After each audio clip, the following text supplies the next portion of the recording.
Good morning, students. How are you today? Today we will find on the pictures where the loud sounds. What the things that produce loud sounds in the picture?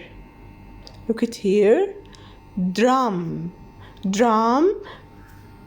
The things that produce loud sound. And what's next?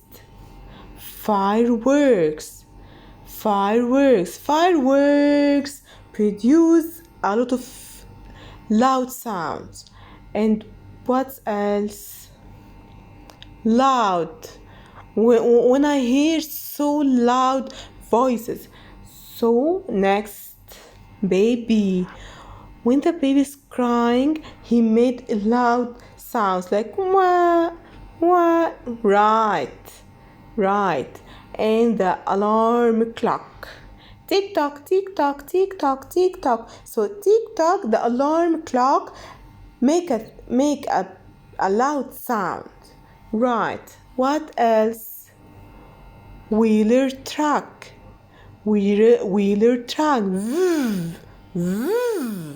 This sound was a loud sound. Right. And what else?